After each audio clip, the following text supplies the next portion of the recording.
하나님을 알아간 예배, 노인과 도시 모래찬양 예배에 오신 예배자 여러분들을 환영하고 축복합니다. 우리 다 같이 하나님의 말씀 보시겠습니다. 하나님의 말씀은 시편 90편입니다. 시편 90편 1절에서 12절의 말씀까지. 맨 위에 이렇게 주제를 보시면 이렇게 나와 있죠. 하나님의 사람 모세의 기도라고 나와 있습니다. 우리 한 절 한 절 다 같이 한 목소리로 합독하여 보도록 하겠습니다. 같이 읽겠습니다. 주여, 주는 대대에 우리의 거처가 되셨나이다. 산이 생기기 전 땅과 세계도 주께서 조성하시기 전 곧 영원부터 영원까지 주는 하나님이시니이다. 주께서 사람을 티끌로 돌아가게 하시고 말씀하시기를 너희 인생들은 돌아가라 하셨사오니 주의 목전에는 천년이 지나간 어제 같으며 밤의 한순간 같을 뿐임이니이다. 주께서 그들을 홍수처럼 끌어나시니이다. 그들은 잠깐 자는 것 같으며 아침에 돋는 풀 같으니이다. 풀은 아침에 꽃이 피어 자라다가 저녁에 시들어 마르나이다. 우리는 주의 노에 소멸되며 주의 분내심에 놀라나이다.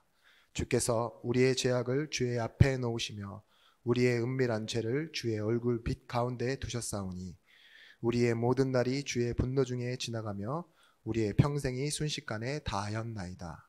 우리의 연수가 70이요 강건하면 80이라도 그 연수의 자랑은 수고와 슬픔뿐이요 신속히 가니 우리가 날아가나이다. 누가 주의 노여움의 능력을 알며 누가 주의 진노의 두려움을 알리이까. 우리에게 가르치사 지혜로운 마음을 얻게 하소서. 아멘. 오늘 말씀의 본문은 150편의 시편 중 유일하게 포함되어 있는 모세의 시입니다. 오늘 본문을 위해서 짧게지만 잠시 여러분들에게 설명하면서 여러분들도 한번 생각해 보셨으면 좋겠어요. 이스라엘 백성들이 모세와 함께 광야를 걸을 때 그들의 모습은 어떠했겠습니까?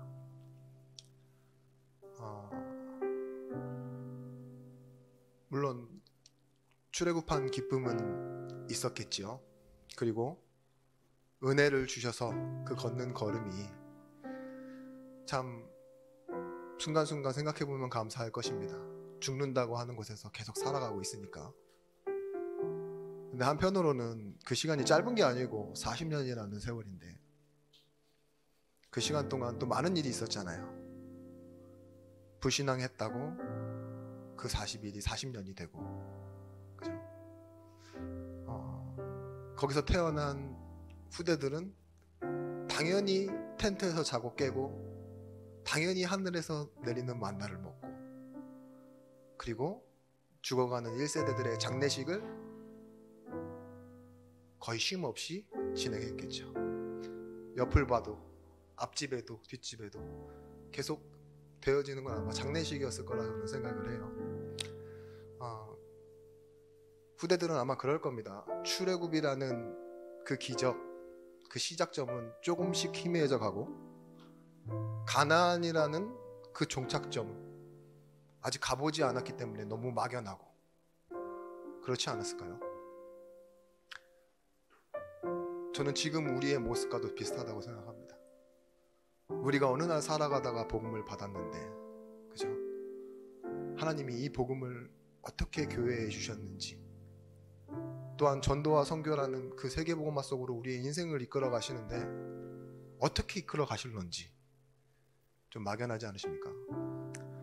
그래서 오늘 말씀의 주제이자 제목은 그렇습니다. 어색한 위치에서 애매하게 살아가고 있는 나에게. 제가 말씀 제목을 이제 이렇게 자막팀에게 넘기잖아요. 저한테 그러더라고요. 수기 쓰시는 거냐고. 저도 여기 올 때까지는 몰랐는데 막상 넘겨줄 때 되니까는 왠지 이게 목사가 쓴 제목보다는 약간 스님이 쓴 말 같기도 하고, 어색한 위치에서 애매하게 살아가고 있는 나.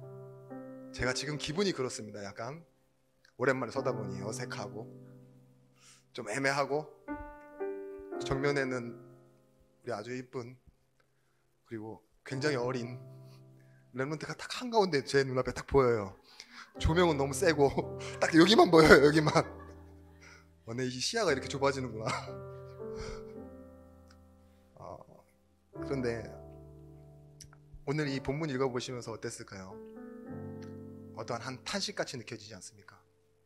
우리의 세월이 7, 80이면 끝나고 그 주신 시간도 날아가 버리고 정말 쉽게 사그러들지 않습니까? 라는 탄식처럼 들리시죠? 누구나 보이는 대로 볼 수밖에 없습니다. 상태 따라, 입장 따라 알던 대로 볼 수밖에 없죠. 저도 그래요. 근데 저를 보시는 현길 목사님은 저한테 항상 뭐라고 하시는 줄 아십니까? 쪼꼬미. 저도 나름 100kg에 부각하는데 현길 목사님이 볼 때는 쪼꼬미예요. 전화 안 받으면 납치당한 거 아니야? 이렇게 하는데 저는 항상 그런 글귀를 보며 많이 웃습니다. 그렇죠. 제가 현길 목사님보다 많이 먹는데 현길 목사님 보기엔 제가 작잖아요. 그죠? 항상 같이 다녔기 때문에 저도 약간 속아요. 제가 크다는 생각을 한 번도 해본 적이 없어요. 지금까지. 그렇듯이 여러분, 만약 우리가 있는 그 상태로 살아오던 대로 말씀을 듣고 하나님을 바라봐야 한다면 각자 아는 하나님은 다를 것입니다. 그렇죠? 오늘 그래서 여러분들이 내가 알고 싶은 하나님 말고 또한 보이지 않으시잖아요. 말씀에서 지식으로만 아는 그런 하나님 말고 오늘은 나를 만나주신 하나님에 대해서 잠깐 이렇게 묵상해 봤으면 좋겠어요. 사람을 숫자로 기억하는 것과 이름으로, 얼굴로 기억하는 건 다르잖아요. 그렇죠? 그런 것처럼 오늘 좀 더 하나님께 가까이 나아가는 예배자들 되어줬으면 좋겠습니다. 스티븐 코비라는 사람이 인식의 전환이라는 부분에 대해서 이렇게 예화를 했습니다. 제가 한번 여러분들께 잠시 설명을 하면서 읽어드릴게요. 뉴욕의 지하철에 허름한 차림의 남자가 아이 둘을 데리고 왔습니다. 마치 지금 제 앞에 있는 이 두 명의 아이들과 같이 탔어요. 근데 이 남자는 넋이 나가 있고 아이들은 세상 모르고 떠들고 공공질서 가운데 조금 너무 어지럽게 만드는 거죠. 여러 사람들이 불만을 가지고 있었지만 가장 옆에 있던 사람들이 그 넋이 나간 남자를 불러 세웁니다. 아이들을 돌봐야 되지 않겠습니까? 라고. 그러자 이 남자가 정신을 차리고 그 옆에 사람에게 조용히 이렇게 얘기하기를 시작했어요. 오랜 지병을 앓던 아내를 장례를 치르고 지금 집으로 오는 길입니다. 집에 돌아가서 아내가 떠난 빈자리에 저 아이 2명을 키워야 한다고 하니 팍팍한 세상을 걸어갈 그 날들이 너무 걱정이 됩니다 라고 말했어요. 그때 궁시렁궁시렁 하던 그 사람들이 그 아버지의 말과 그 표정을 보니 뭐예요? 숙연해지더라는 거예요. 그 분위기가. 그리고 아이들은 그대로 똑같이 뛰어놀고 있고 분위기는 어수선한데 그 사람들은 그런 상황이 혼란스러운 게 아니라 더 슬프게 느껴지는 거예요. 아이들이 밝을수록 더 시끄러울수록 혼란스러울수록. 이것을 보고 패러다임 시프트라고 했습니다. 인식의 전환. 겉의 표면만 보는 것이 아니라 그 속의 내용과 동기를 알게 될 때 우리는 보던 거에 대해서 인식이 전환된다고요. 여러분, 상황은 그대로인데 사람, 내가 바뀐 거죠. 보는 내가. 그런 사람의 고백이 하박국서에서 나옵니다. 하박국이 하나님께 제일 많이 질문했던 말이 뭡니까? 나는 언제까지니까요? 우리는 언제까지니까? 언제까지 기다려야 됩니까? 라고 말했던 그 고백이 나중 가서는 이렇게 고백됩니다. 무화과 나뭇잎이 마르고 포도나무에 열매가 없으며 외양간 송아지가 없으며 우리의 염소가 없으며 없고 없는데 뭐요? 나는 나의 하나님 여호와로 인하여 기뻐하고 즐거워하리로다. 있어야 될 곳에 있어야 하잖아요. 그게 없어도 뭐예요? 나는 나의 하나님 여호와로 인하여. 다윗도 그런 고백했죠. 내 초점이 여호와가 나의 목자 되신다고 하니까 그 배경 뒤에 있는 건 다 뭐예요? 흐릿하게 보이는 거예요. 그래서 뭐예요? 나는 부족함이 없습니다. 더 원하는 게 없습니다 라고 고백했어요. 우리가 기억해야 될 것은 무엇입니까? 첫 번째, 하나님은요 엉망인 것을 통하여서도 일하십니다. 다른 말로는요 없는 것과 모자란 것이 사실은 우리가 하나님의 계획을 붙잡는 중요한 도구가 된다는 겁니다. 아시다시피 이 광야길을 40년 원망해서 걸었다 하니까 사람들이 그에 대한 보응을 받았다고 생각하는데 그게 아니에요. 무엇이죠? 하나님이 40년 동안 붙들어 매신 겁니다. 40년 동안 끌어안고 계셨잖아요. 그게 사랑 아닙니까? 그게 은혜고. 만나를 왜 주셨는지 아십니까? 필요하니까 달라고 해서 주신 게 아니에요. 원망하니까 주신 거예요. 만나의 시작은 원망이었습니다. 원망하니까 반석에서 물을 내셨고요. 그럼 우리는 이제부터 기도 안 하고 원망을 해야 되겠습니까? 아니죠.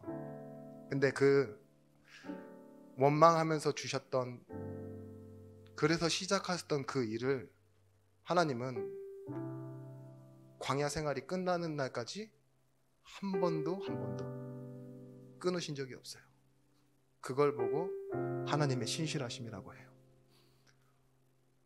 아무것도 아닌 존재가 아무것도 할 수 없는 그런 상태 속에 있잖아요. 그게 얼마나 비참합니까? 이스라엘 백성들은 자신을 그렇게 봤거든요. 우리는 메뚜기 같다. 우리는 연약하다. 나는 안 된다. 그리고 늘 불평하고 늘 원망했는데 하나님은 그것을 시작점 삼아서 일하시고 더 이상 구하지 않는데도 하나님은 혼자 일하시고 계신 모습을 우리는 계속 보게 됐어요. 보십시오. 금송아지 만들어서 레위 지파가 일어나 같은 민족을 향해 칼을 들고 3,000명을 죽입니다.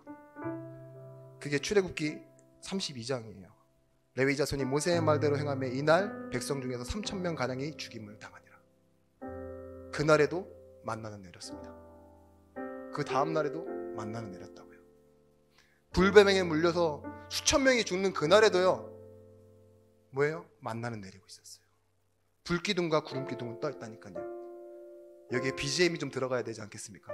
슬픈데 만나는 내려 따다당. 그럴 수 있죠.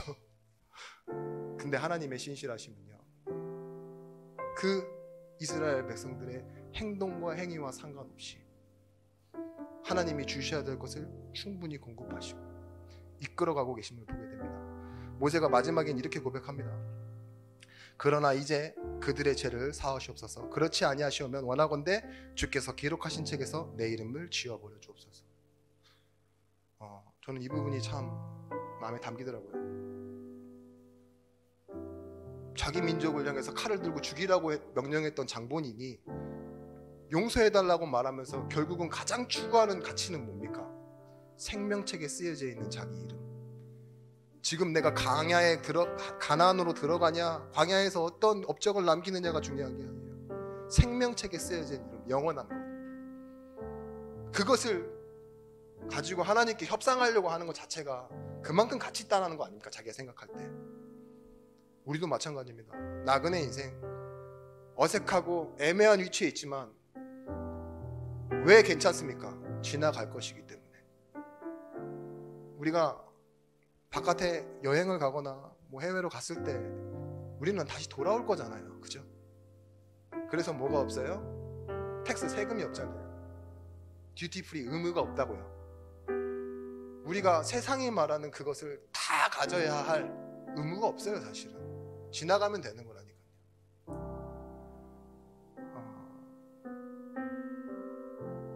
제가 좀 용기를 내봅니다. 어떤 부분이냐, 얼마 전에 이렇게 알고리즘 때문에 월요 찬양 예배 영상이 올라오는데 그 10년 전에도 제가 이런 모습으로 이 자리에 있더라고요.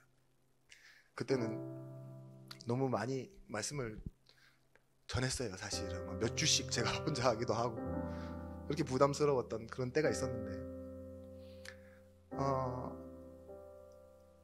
지금 저는 여전합니다.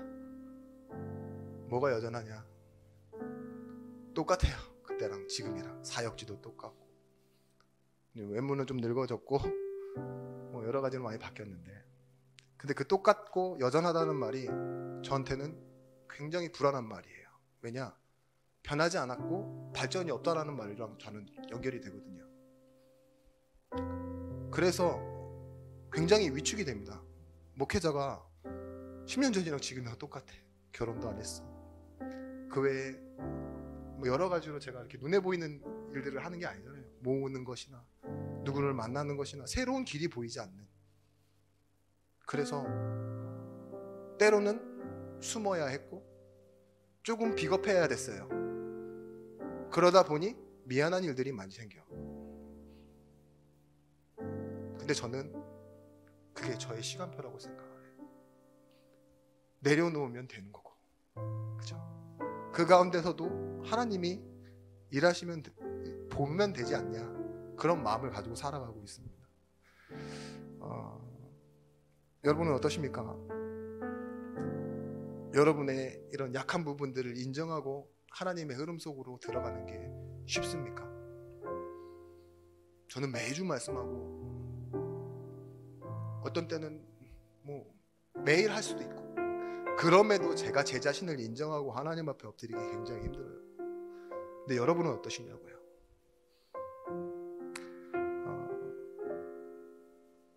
여러분, 구속사의 흐름이라는 건 그렇습니다.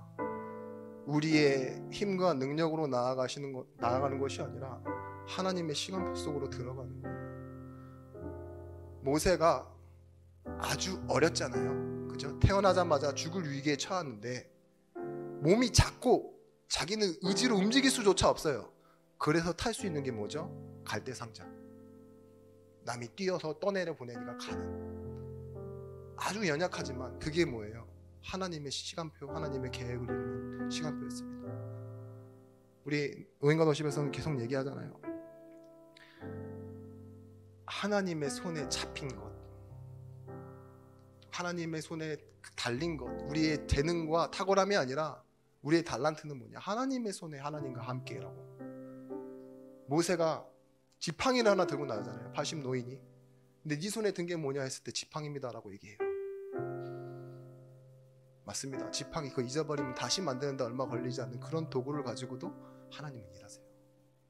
적당한 때 우리에게 굉장히 부담됩니다. 보통이라는 거, 사람들이 보통 그렇다라는 그 중간치가 정해져 있잖아요. 근데 그 중간은 굉장히 어색하고 애매한 거거든요. 대부분 그렇다, 평균이 그렇다.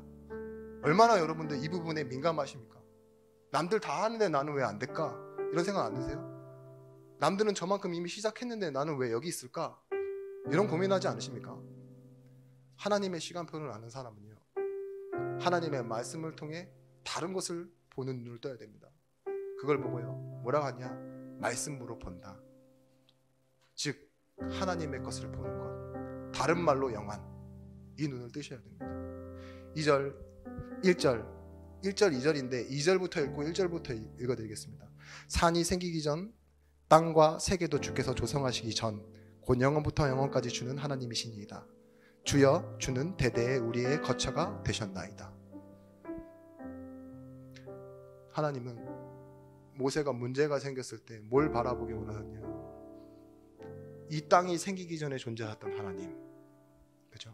1절로 다시 돌아가서 대대로 우리의 거처가 되신 하나님, 그 흐름이에요. 그 흐름. 오늘 내가 잘 믿냐?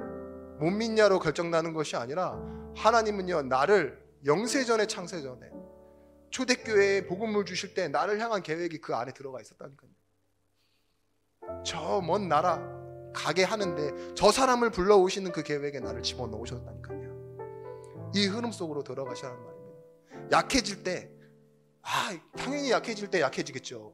근데 그 약함에 머무르지 말고 뭐 하시면 되냐? 바라봐야 될 걸 바라보시면 됩니다. 원망하니까 주셨습니다. 그런 것처럼 죄인이니까 구원하시는 게 하나님 방법이에요. 우리의 노력이 아닌 하나님의 방법으로 하나님은 일하고 계십니다. 인생의 주제가 무엇이냐 물어보신다면 어떤 사람은 성공, 사랑, 어떤 사람은 뭐 행복, 그래서 필요한 게 노후 준비, 고작 이런 것들을 얘기하는데요. 우리의 죄가 주 앞에 있고 주의 분노에 일순간에 죽는 못난 인생. 근데 그런 인생을 하나님 왜 사랑하셨습니까? 라고 모세는 질문하는 거예요. 이렇게 짧게 사그러지고 이렇게 불신앙 때문에 죽어가고 아무것도 아닌 것처럼 끝날 인생인데 하나님 왜 그렇게 기적을 많이 보여주셨죠? 왜 원망할 때마다 하나님 그렇게 주셨고 적과의 전쟁에서 승리하게 하셨습니까? 하나님 나 왜 이렇게 사랑하십니까? 라고 오늘 이 시편에 지금 질문하고 있는 겁니다. 여러분, 하나님의 본문이 있어요. 못난 것과 못난 것, 안 되는 것이 만났는데 뭘 이루시냐? 하나님의 것을 만들어내세요. 로마서 8장 28절 말씀 뭡니까? 하나님을 사랑하는 자 곧 그 뜻대로 부르심을 받은 자들에게 모든 것이 합력하여 선을 이룬다고 했어요. 그렇죠? 그래서 우리는 이 세대를 본받을 필요가 없습니다. 세대를 따라가면 안 됩니다. 로마서 12장 1절에 너희는 이 세대를 본받지 말고 너희 몸을 하나님이 기뻐하신 산 제물로 드리라. 이것이 너희가 드릴 영적 예배니라.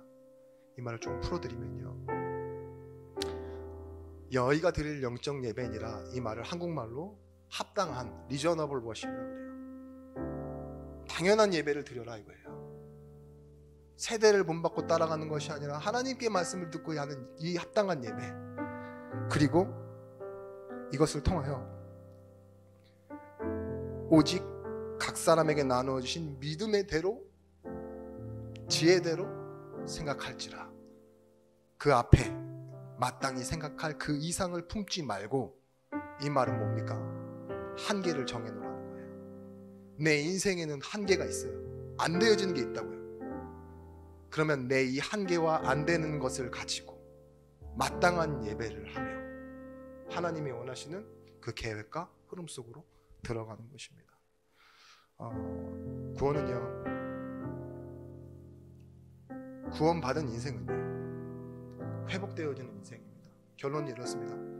개혁이란 말이 리포메이션이죠. 회복한다라는 거. 다 싹 다 뒤집어 엎는 게 아니라 뭐예요? 내 인생을 다시 원래대로 회복시켜 놓는 거.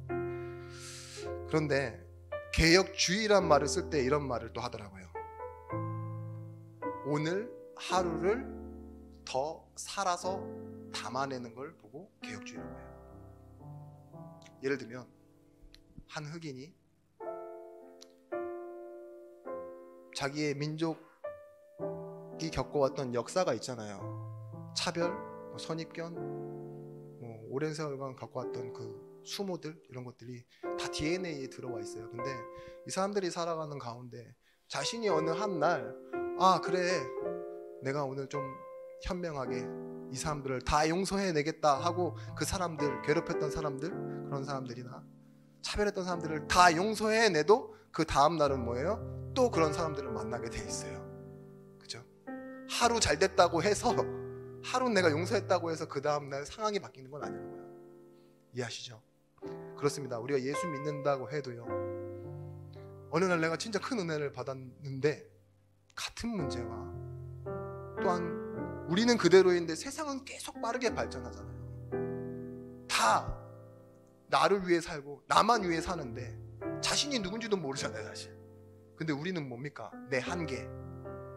나는 연약하고 부족하지만 결국 뭐예요? 그게 중요하지 않아요. 내가 하나님 자녀라는 거. 창조주 하나님의 자녀라는 것, 그것을 붙잡고 나아가는 것입니다. 그게 오늘 하루를 나로 살되 예수 믿고 살아가고 내일도 믿고 그 믿는 것 때문에 하나님이 원하시는 길을 걸어가는 것 아니겠습니까? 제가 요즘 너무 좋아하고 사랑해서 거의 반년 가까이 계속 마음속에 담는 하나님 말씀 구절이 있습니다. 빌립보서 3장 12절에서부터 14절 말씀. 앞에 뭐라고 말하냐? 내가 이미 얻었다 함도 아니요 온전히 이루었다 함도 아니라 오직 내가 그리스도 예수께 잡힌 바 된 그것을 향하여 달려가노라. 이 말이 얼마나 무서운 말인지 아시죠? 이미 얻은 게 없대. 그리고 아무것도 이룬 게 없대. 근데 어디로 갑니까? 주 예수께 잡힌 바 된 것을 위하여 달려가노라. 뭔가 이루어야 되고 얻어야 우리의 인생이 성취가 되어지고 만들어지잖아요. 인과관계상 어떤 시작점이 있어야 우리의 끝이 나오잖아요. 근데 그게 아니라 보상이 아닌, 거래가 아닌 하나님의 은혜로 살아가는 방법. 이미 얻은 것, 이룬 것 없어도 내일을 향해 주가 주신 그 응답을 향해 달려갈 수 있는 힘이 있습니다. 어색합니까? 애매합니까? 그때 찾으셔야 될 것은 뭐냐? 하나님이 나를 믿어주세요. 내가 하나님을 믿는 것보다 더 중요한 건 뭐냐? 하나님이 나를 믿어줍니다. 그걸 보고 뭐라고 하냐? 피스티스, 믿음으로 말미암아 믿음으로. 여기서 말하는 그 첫 번째 믿음이 하나님이 나를 인정해 주시는 것. 나는 하나님을 믿지만 하나님은 나를 자녀로 인정해 주시는 그 믿음, 그 믿음과 아까 말씀드렸던 그 신실하심을 우리 인생 속에 담고 돌아가는 예배자들이 되었으면 좋겠습니다. 여러분, 내가 하는 일이 대단하지 않다 그런 생각 드실 수도 있어요. 그런데 하나님은 아버지 자신의 계획을 가지시고 우리에게 일하시고 말씀을 주십니다. 이 부분을 두고 우리 한번 같이 기도했으면 좋겠습니다. 하나님, 우리는 애매하고 어색한 위치에 있지만 하나님은 우리에게 정확하고 확실한 계획으로 이끌어가고 계십니다. 이 사실을 믿고 말씀을 따라 걸어갈 때 우리 눈앞에 현장이 보여지길 원합니다. 40년 동안 안진뱅이가 앉아 있었는데 못 봤으면 못 본 거잖아요. 그죠? 근데 베드로의 눈에는 나사렛 예수 그리스도 이름으로 일어날 인식의 전환, 현장의 변화가 있었어요. 능력이 나타났습니다. 그런 것처럼 우리도 그 현장을 보는 증인들이 되어지길 원합니다. 우리 같이 기도하겠습니다. 하나님, 우리가 현장으로 가기를 원합니다. 알던 대로 보는 것이 아닌 하나님의 말씀의 은혜로 현장을 보기를 원합니다. 안 되어지는 것을 가지고도 나아가기를 원합니다. 그것이 오히려 하나님의 말씀을 담는 더 큰 그릇과 확신이 되어지기를 원합니다.